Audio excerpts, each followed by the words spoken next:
Hello, everyone. I'm Pastor Cunigan from Christ Chapel Missionary Baptist Church, and I would like to make a few observations about the coronavirus. If you are living today, you probably are living through the most perilous time of your life. But I do want to say this without question. God is still on the throne. And I said again, God is still on the throne. One writer said that this too will pass. And I'm in agreement that eventually we're going to get through this thing together. One thing I want to ask of you is to pray for the entire world. That's first and foremost. And then the other thing is that we would be mindful of the law of the land, to stay put as much as possible. And if we must go out, be mindful of the 6 feet rule. I mean, that's not asking much of us to do. That will certainly help mitigate the contagious activity of this virus. Let's be mindful of that. And also, we need to be especially mindful that this virus is killing people of color, specifically black men, quicker than anyone else, as much as twice as fast than other groups. So please be mindful, African American people and people of color, to be especially vigilant in these times. We want to say this too, that this is not the will of God, this virus. Again, it is not the will of God. But it does allow us to take a new look at a question that was asked some time ago in the beginning, really. Where is thy brother? And the reply was, am I my brother's keeper?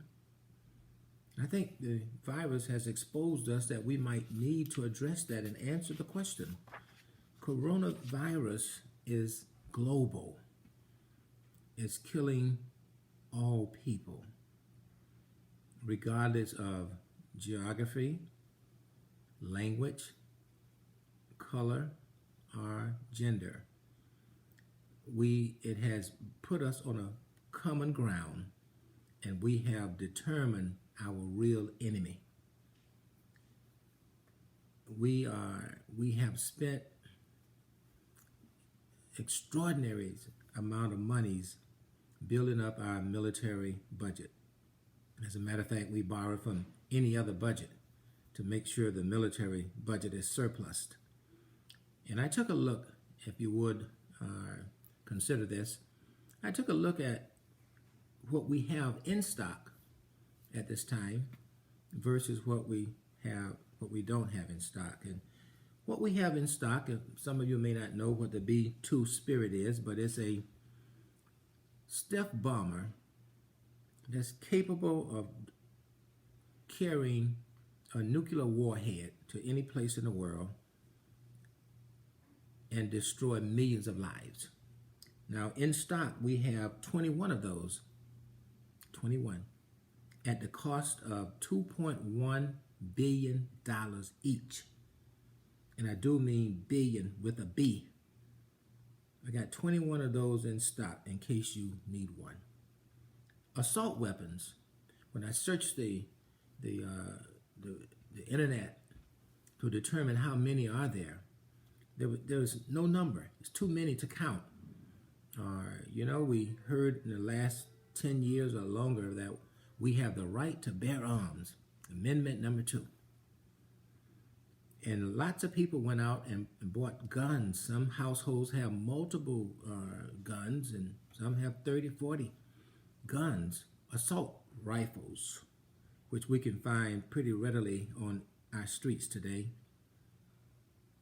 And they were designed to assault, not animals, but human beings. They were not designed for hunting rifles. The assault weapon was specifically engineered to kill other human beings. There's too many of them to count them. but the cost is $2,000 and up per unit. Armored tanks. We have 10,288 in stock, in case you would like one, at $9 million each.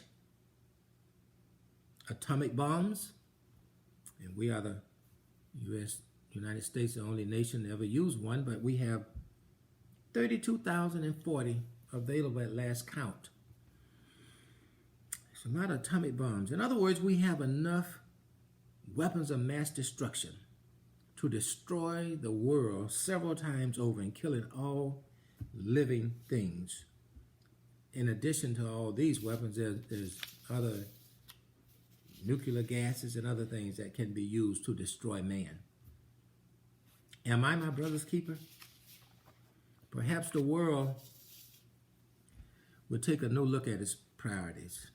What are we here for?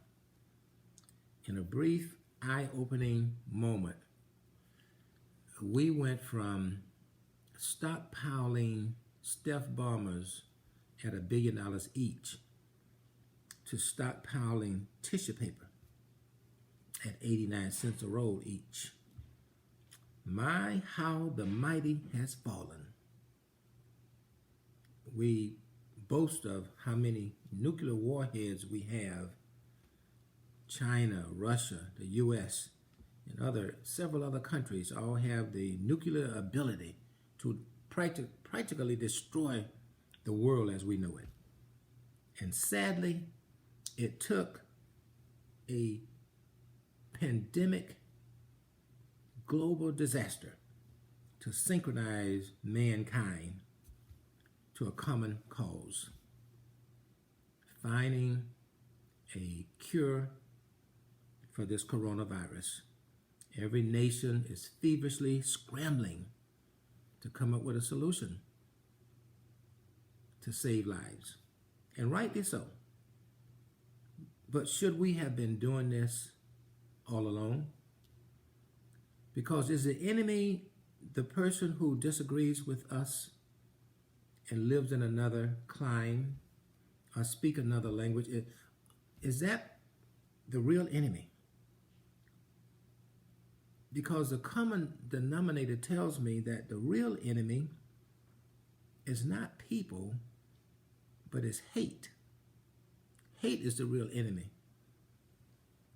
For us to stockpile weapons to destroy one another tells me that we are not loving one another. Our brother, where art thy brother? And we must answer, am I my brother's keeper? And I have decided that the answer is yes, we are. We are created by God to love and appreciate one another, even our differences. Coronavirus has made us even more keenly aware of this, that wartime is over. You see, we have all the weapons that we need, but none of them can kill the virus.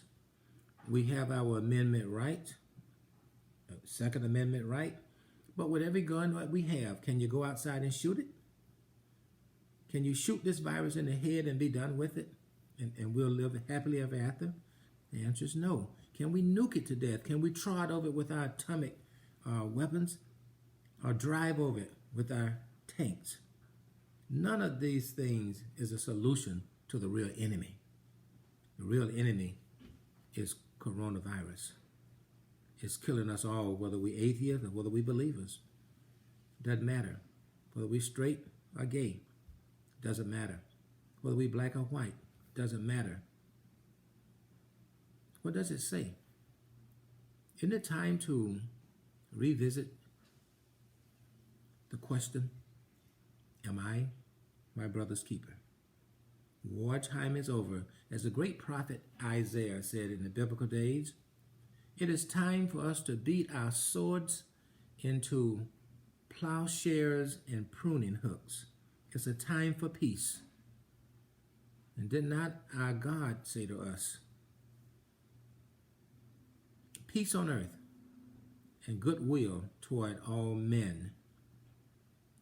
And I just got a couple other things to say.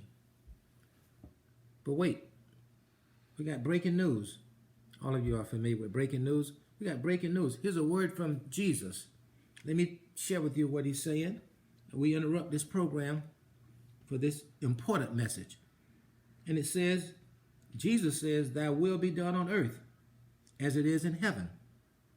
And there's a small footnote at the bottom says, there aren't any weapons of mass destruction in heaven. Be blessed. God love you. God love you.